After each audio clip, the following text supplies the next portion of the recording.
Michael Weber Leshaw. This is my dad, Rabbi Weber, and we're here to share some ideas from our Pesach seder.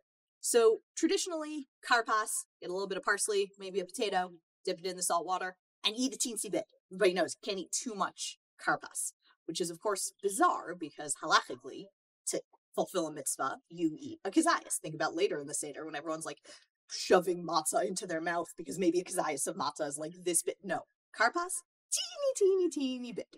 So why is that? So it turns out that it's a major machlokas harishonim. The Rambam, who is in favor of eating at least a kezayis, thinks there's no achila b'pachos mi-kezayis. If I have a mitzvah to eat something, so I have a mitzvah to eat a kezayis. It's as simple as that. I have a mitzvah to eat a kezayis of matzah, I have a mitzvah to eat a kezayis of moror, I have a mitzvah of eating a kezayis of karpas. But other Rishonim point out that there's no real source for eating karpas, and there's no real mitzvah to eat karpas. On top of that, we have a minhag, which we retain to this day, to have in mind when we eat our karpas, that the bracha we're making, the bar pri adama on karpas, is going to work also on moror, which is going to happen hours later. But that's the idea. Now, if you want your bracha to work on moror, you can't say bar nefashos, right? And if you eat a kezayis and you're going to sit there for hours before you get to the meal, maybe you need a bar nefashos, right? A lot of it has to do with, is karpas really part of the meal? Would you be yotze with your hamotzi? Let's say, if maror is part of the meal, so when I make hamotzi, it's going to work on the maror. But nobody likes eating maror. Nobody eats maror to satiate themselves. So almost certainly maror is not a part of the meal. It's just a mitzvah that we happen to do after achilas matzah.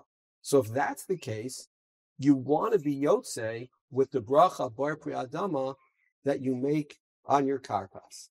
On the other hand, right, matzah, we don't do that. There's no opportunity to do that. So matzah, we have to make two brachos. We have to make hamotzi, which is the bracha on bread / matzah.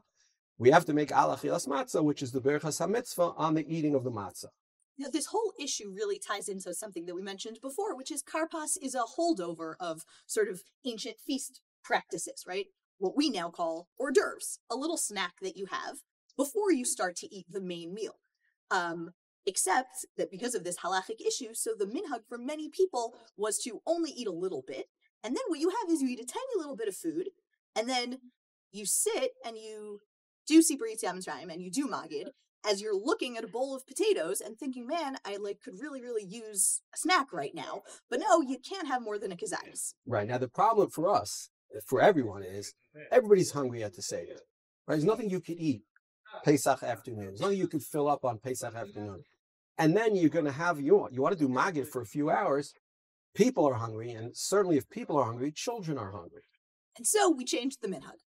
Changed the minhag that now in our family, kezayis is a recommended serving, in fact, for karpas. Which turns out is also the shita of the Bach, of the Chazon Ish, of the Rav, and of Rav Lichtenstein. So we're in good company. Right. Now, we're traditional people. I'm a Talmud of Rav Aaron Zatzal, and he was certainly a traditionalist, so you don't want to change minhagim. But it turns out the significant Achronim did it this way.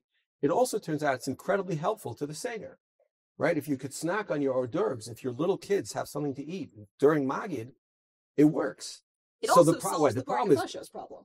How does it solve it? I was going to say that's the problem. Oh, okay. I was going to say, if you feel like karpas kind of continues, so then there's no end of karpas, you got to make bar nefashos. You see it differently? No, I think if you're eating a kezayis, you're not going to eat again. We don't really eat karpas throughout magid. That's true. There's a period of time in which you eat it. I think that's a bit of a problem.